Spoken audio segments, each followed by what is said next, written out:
passer à la faculté de médecine de Marrakech et pour donner la parole à Madame le professeur Aïtsab qui s'occupe du service de rhumatologie, médecine interne et néphrologie pédiatrique et qui va donc nous présenter un cas clinique qui sera certainement intéressant. Madame Aïtsab, on vous écoute. Alors tout d'abord, je remercie le comité d'organisation, Nestfes, Nestdiafa, Dar el-Kbira. Merci beaucoup. Alors j'aurais bien aimé faire ces observations, c'est-à-dire en discutant avec vous, mais ça ne va pas être possible à cause du temps. Donc je vais vous présenter. Alors la première observation, donc c'est un enfant de 12 ans qui est issu d'un mariage consanguin qui consulte pour une distension abdominale avec une présence d'une sensibilité abdominale importante, une hépatomégalie à 17 cm, pas de splénomégalie, pas d'adénopathie, présence d'une pâleur, pas de fièvre, pas de dysmorphie, et le reste de l'examen est sans particularité. Bon, là, c'est toute la discussion d'une hépatomégalie avec le retentissement. Donc, vous allez me dire les diagnostics à évoquer, du tumoral jusqu'à les maladies de surcharge. Je vous vais répondre oui, effectivement. Donc, on est passé par les diagnostics jusqu'à confirmer la maladie de Gaucher, donc qui a été confirmée par le dosage enzymatique et par l'étude de la mutation génétique. Donc, jusque-là, on est bien. L'enfant a commencé son enzymothérapie. Après 4 mois de traitement, on n'avait plus d'enzymothérapie au CHU, donc ça a été arrêté. L'enfant, il commence à présenter une splénomégalie qu'il n'avait pas avant, avec un syndrome d'insuffisance médulaire et au bilan, une pancytopénie avec un frottis normal. Donc, quand on parle de splénomégalie et d'insuffisance médulaire, bon, qu'est-ce qu'on va se dire? C'est un hypersplénisme, c'est un enfant qui a arrêté son traitement, il est en poussée, c'est-à-dire la maladie, elle est là, elle évolue. 4 mois, c'est pas suffisant, bien sûr, pour arrêter le cours de la maladie. C'est un traitement à vie. Donc, on continue à suivre cet enfant. L'évolution du cas, elle prend un tournant plus préoccupant avec cet arrêt du traitement. Il y a une aggravation de l'état général, l'hospitalisation pour un syndrome anémique, hémorragique, avec des transfusions itératives. L'altération de l'état général, je l'ai refaite, et avec des douleurs osseuses. Donc, à ce stade-là, en étant à notre place, tout rentre dans la maladie de Gaucher. Douleur osseuse, c'est possible. Fièvre, c'est possible. Transfusion, c'est possible. Donc, on est resté sur la maladie de Gaucher, d'autant plus que cet enfant ne prend pas de traitement. Donc, on suit l'enfant et lors de l'examen clinique, une consultation après l'autre, on remarque qu'il commence à présenter des adénopathies cervicales, bilatérales, jugulaires, sous-mandibulaires et sous-mentonnières, avec des adénopathies axillaires, inguinales bilatérales, molles et indolores. Alors, à ce stade-là, donc on commence à s'inquiéter. On va bien sûr penser à une hémopathie. Alors, on ne peut pas faire marche arrière pour la maladie parce qu'on a une confirmation dosage enzymatique et mutation génétique. Donc, et les laboratoires qui nous donnent les résultats, c'est des laboratoires donc, fiables, c'est pas quelque chose. Donc, on fait la numération, on refait à chaque fois, bien sûr, je vous dis, il est polytransfusé. Et à cette numération-là, vous voyez ici, on trouve donc 16% de blastes. D'accord? On fait le myélogramme et on trouve donc une leucémie, d'accord? Une leucémie aiguë lymphoblastique, avec bien sûr immunophénotypage, etc. Bon, là c'était un tout petit peu blessant parce qu'on a perdu du temps. On a perdu du temps parce qu'on est toujours resté sur la piste du Gaucher et donc on est devant une leucémie. Cet enfant, malheureusement, donc on l'a transféré au service d'hémato-onco. Il est resté hospitalisé 1 mois et il est décédé après. Donc c'est lourd à supporter. Peut-être que si on avait agi avant, peut-être ça pourrait être plus salvateur. Alors, il faut revoir la maladie de Gaucher à la lumière de la littérature. Donc, je vous présente cette étude où il a été publié en 2015. Elle a examiné le risque accru de cancer. Bon, tout le monde sait que Gaucher, myélome multiple chez l'adulte, c'est classique. Chez l'enfant, c'est pas clair. C'est pas clair. Donc, en particulier, comme vous voyez ici, les cancers hématologiques, tels que le myélome multiple. Et donc, cette étude a suggéré que les patients atteints de maladie de Gaucher présentent un risque accru de développer des cancers. Bon, quels sont ces cancers? Est-ce que la leucémie aiguë en fait partie? Donc, ce cas-là, il a été publié d'un enfant qui, effectivement, il était sous enzymothérapie de substitution et qui a fait simultanément une leucémie. Donc, c'est le seul cas qu'on a trouvé dans la littérature. Association leucémie aiguë, lymphoblastique et Gaucher. Il y a l'association avec un lymphome T, il y a l'association avec plusieurs cancers. Vous voyez ici, donc. Et bon, c'est pas tous les jours. Vous voyez ici donc la complexité de la coexistence des cancers avec la maladie de Gaucher et tous les cas que j'ai vus sur la littérature en dehors de l'adulte, parce que le tableau ils sont très sensibles. Gaucher, myélome multiple, c'est des histoires qui sont malheureuses, qui ont traîné, qui ont pris du temps pour être diagnostiquées. Donc l'association entre Gaucher et la leucémie aiguë lymphoblastique est un phénomène rarement documenté dans la littérature. Plusieurs mécanismes peuvent expliquer cette co-occurrence, bien que leur compréhension reste partielle. Qu'est-ce qu'on dit? On dit que c'est un changement de l'environnement des cellules hématopoïétiques dans la moelle, avec cette enzymothérapie au même sang qui favorise donc cette mutation de cellules qui peut exposer au cancer. Bon, c'est là l'hypothèse émise actuellement. Donc, qu'est-ce qu'on doit retenir de cette observation? C'est que l'évolution du patient, elle montre l'importance de considérer les diagnostics différentiels. Donc, quand on est sur une piste, le plus souvent, et surtout sur une piste rare, quand on n'a pas de diagnostic, on cherche. En médecine interne, on a l'habitude de chercher. Mais quand on est sur une piste, parfois, on se prend dans l'erreur. Et donc, essayez à chaque fois que le tableau d'une pathologie tourne dans un tournant qui n'est pas habituel, de penser au diagnostic différentiel. Ça, c'est ma première observation. La deuxième présentation, s'il vous plaît.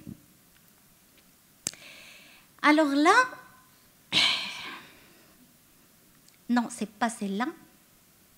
C'est intitulé Nouvelle présentation. C'est de Madame Swilmy.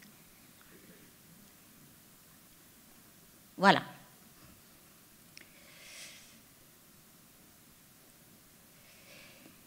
Alors ici, Fatem Zahra, elle est âgée de 9 ans. Elle vient consulter en marchant avec une canne. Donc, elle vient avec une canne. Ça fait 1 mois qu'elle présente des douleurs intenses, insomniantes. C'est l'enfer, c'est le calvaire pour les parents. Quand je vous dis ça, c'est vraiment des parents qui ont vécu le calvaire. C'est une mère prof universitaire, c'est un père médecin, et donc vous voyez l'entourage. Donc 1 mois, des douleurs intenses, insomniantes, par accès au niveau du pied gauche, parfois le droit. Bon, ils disent parfois même les poignets. Quand j'ai refait l'interrogatoire, j'ai trouvé, bon, ils me disent, est-ce que ça a été entraîné à force de voir les médecins? Je ne sais pas. Qu'est-ce qu'on trouve dans l'histoire? Une grand-mère qui a une thyroïdite et une tante qui a une maladie cœliaque. Alors, donc, il y a un terrain d'auto-immunité. On va se dire arthralgie ou douleur polyarthralgie dans un contexte d'auto-immunité. Regardez ce qui a été fait pour cette petite. Donc, on a fait tout le bilan possible. On a fait les anticorps antitransglutaminase, on a fait la TSH. Il faut savoir que le bilan inflammatoire est normal. Pas d'hyperleucocytose, fibrinogène normal, bilan inflammatoire normal, bilan immunologique négatif. Donc, tout a été fait. Tout a été fait. Même, bon, je ne vous ai pas mis ça par hasard, même les parasitodécèles. Pourquoi? Parce qu'on était induit dans l'erreur, la grand-mère qui a une thyroïdite, la tante qui a une maladie cœliaque, donc on tournait autour. Est-ce que c'est des douleurs? Est-ce que c'est une AGI? Tout le monde. D'ailleurs, quand on m'a appelé pour voir la petite, en me disant, c'est une AGI, s'il vous plaît, pour démarrer une biothérapie ou du méthotrexate parce que ça fait trop mal. Alors, la fille, elle rentre, elle n'arrête pas de pleurer sur une canne, vraiment en difficulté. Je ne sais pas, ça ne sort pas très bien, mais je vais vous décrire. Ce pied-là, il a une coloration qui est normale. L'autre pied, il est froid et blanc, exsangue et très froid. Qui a une idée sur le diagnostic? L'algodystrophie. Très bien. C'est pour ça que je présente. Alors, j'ai vu cette petite. Qu'est-ce que j'ai demandé? Un pied qui est pâle, qui est froid. J'ai droit de penser à un problème vasculaire. Donc, j'ai demandé un Doppler et j'ai demandé une IRM. Pourquoi? Une IRM pour chercher un traumatisme, une notion, parce que j'ai demandé, redemandé, aucune notion de traumatisme précessif. Donc, on fait le Doppler, on innocente les vaisseaux, on fait l'IRM, suspicion d'une fracture calcanéenne. Un trait de fracture, ça fait 1 mois, on ne sait même pas ça revient à quel temps. Donc, c'est une algodystrophie de l'enfant. Donc, à la lumière de cet article, lisez-le, il est très intéressant. Actuellement, on ne parle plus donc d'algodystrophie, mais de syndrome douloureux régional complexe. L'algodystrophie en pédiatrie, c'est une entité qui est cliniquement bien individualisée sur le plan clinique. Elle est souvent méconnue.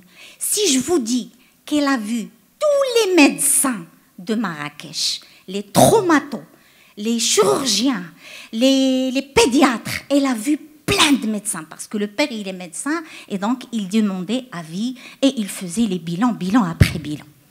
Donc, à partir de 2 ans, et un pic entre 11 et 13 ans, généralement 8, 9, 10 ans.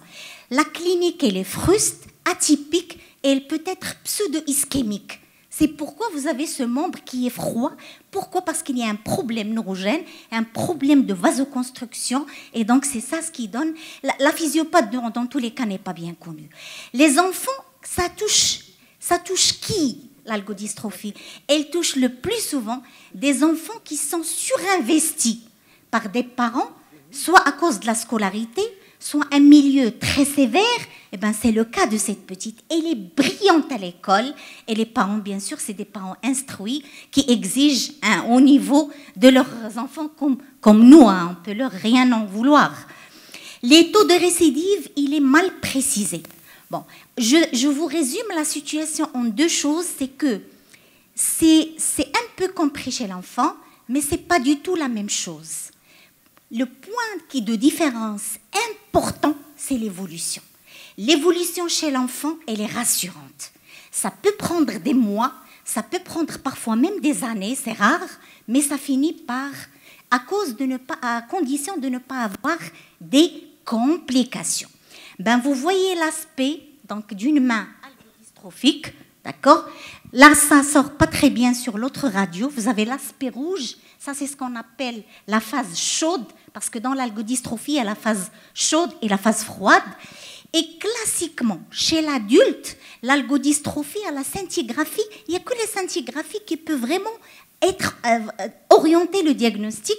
Il y a une hyperfixation chez l'adulte. Chez l'enfant, c'est l'inverse. C'est l'hypofixation qui prédomine. Donc, la localisation au membre supérieur est beaucoup plus rare. L'adulte, il fait le membre supérieur, l'enfant, il fait le membre inférieur.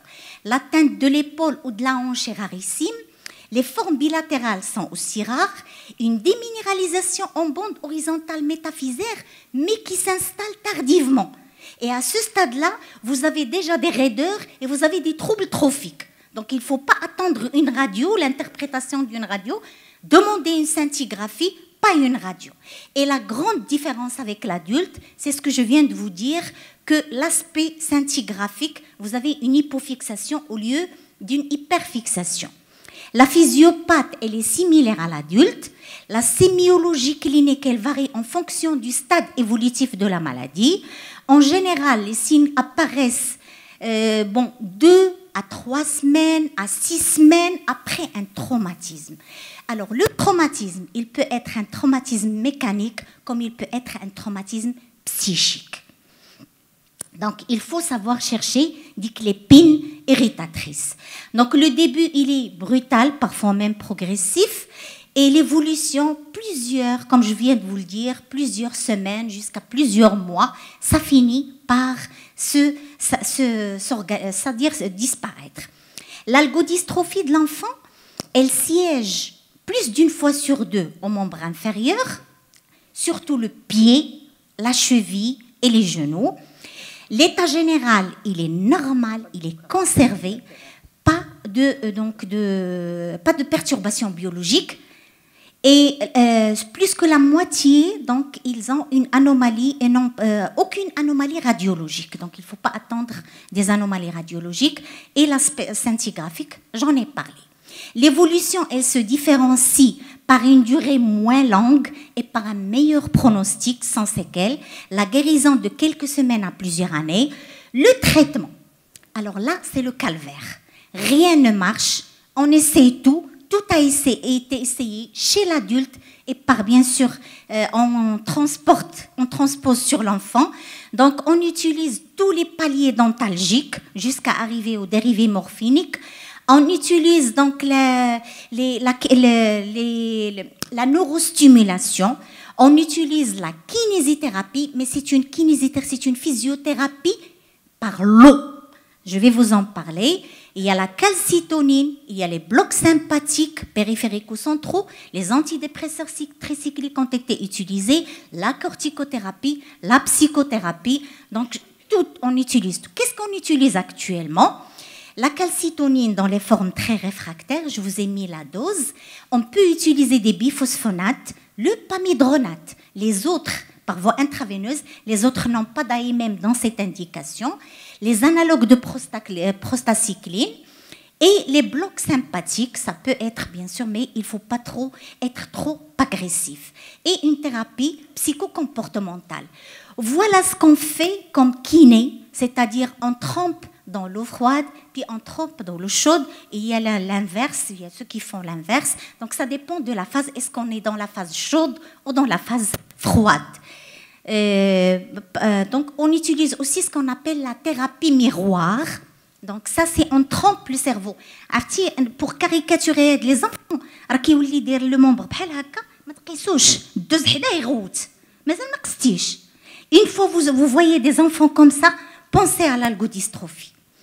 Donc le syndrome douloureux régional complexe, il est rare, pensez-y, quand il bien sûr, il se présente devant vous. Je termine par cette observation. Melek, elle est âgée de 11 ans, actuellement, 11 ans, 9 mois.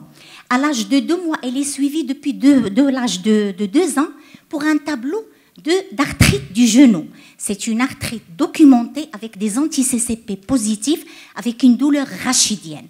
Elle a transité entre les médecins, on a utilisé les anti-inflammatoires. Par la suite, quand on la suivait chez nous au service, on l'avait mis sous méthotrexate, elle a bien répondu. Et par la suite, donc je vais vous montrer ce tableau, il va vous résumer. Donc vous voyez, on a utilisé les AINS, puis le méthotrexate pendant 2 ans, elle allait bien, on a arrêté, puis elle a été perdue de vue. Enfin, la période où elle a été perdue de vue, elle avait des rachialgies, et elle avait encore des arthrites du genou. Et on gardait toujours l'arrêt. Personne ne l'a réadressé au service. Avec une petite boiterie, je fais une IRM du bassin et là je tire vraiment un grand signe d'alarme. Réinterpréter les IRM. On me dit IRM strictement normal. Je prends le CD, je le discute avec le radiologue et je trouve une atteinte des hanches, des sacro-iliaques. Je démarre l'étanercept, elle va bien. Donc on y va jusqu'à arriver à la moitié de la dose de l'étanercept, ça fait maintenant 2 ans et demi, on est sur le point d'arrêter. Elle arrive avec des anti-CCP positifs, mais elle va très très bien. Et les parents, ils viennent pour que j'arrête l'étanercept. Je la déshabille pour l'examiner. Voilà ce que je trouve.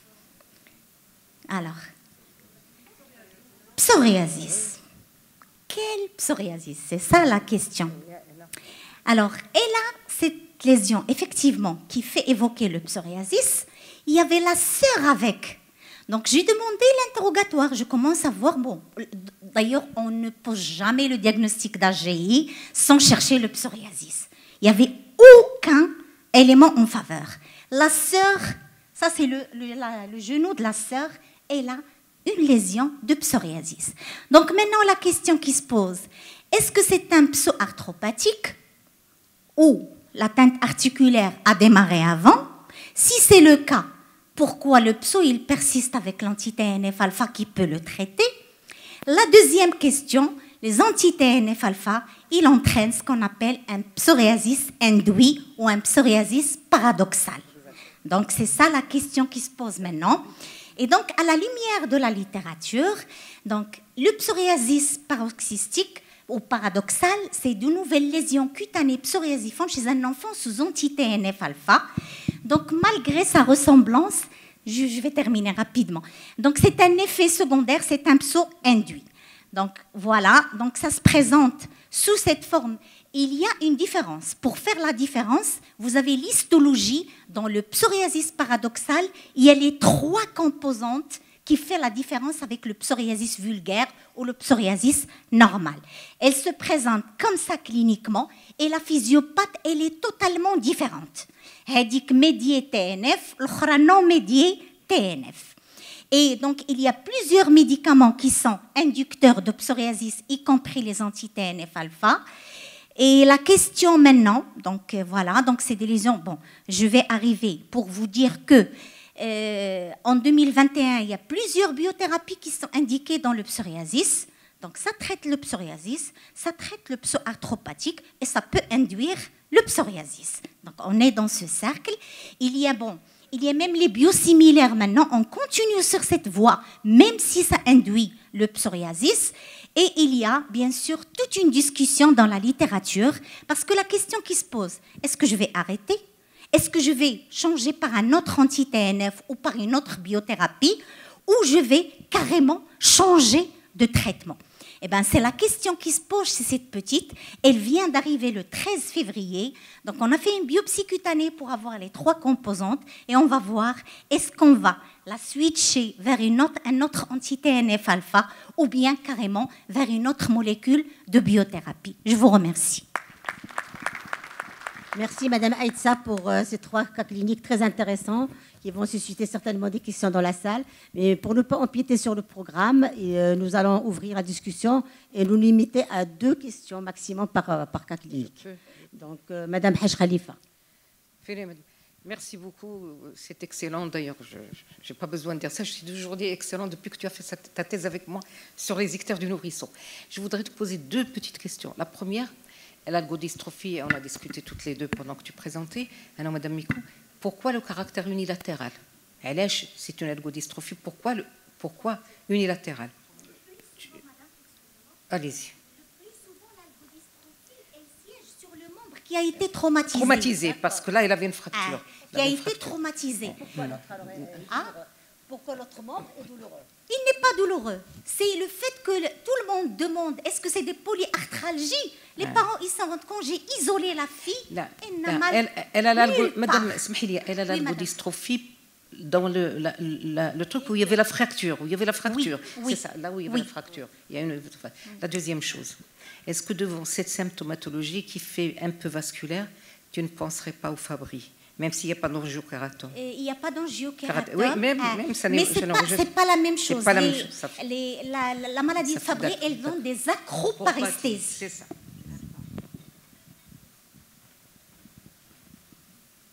Concernant la première question sur la maladie de Gaucher, je trouve que c'est vraiment exceptionnel. Très intéressant.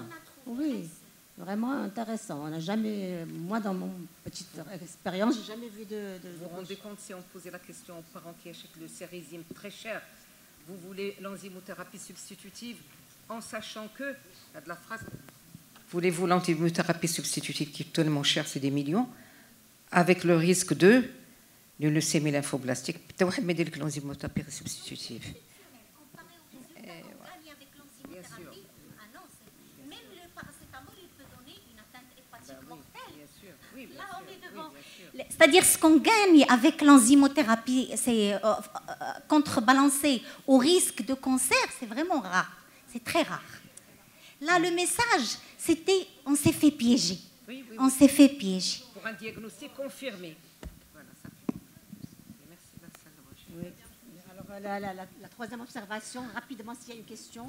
Le troisième cas clinique que Mme Aïtsab a présenté, oui. Je voulais juste poser une question, professeur Aïtsab. Est-ce que pour les photos que vous nous avez montrées, pardon, les photos que vous nous avez montrées pour la présentation d'IELCOM, est-ce qu'il n'y avait pas une amyotrophie au sein de associée à... Non, elle est maigre, elle est toute maigre. C'est un profil d'enfant intelligent surinvesti.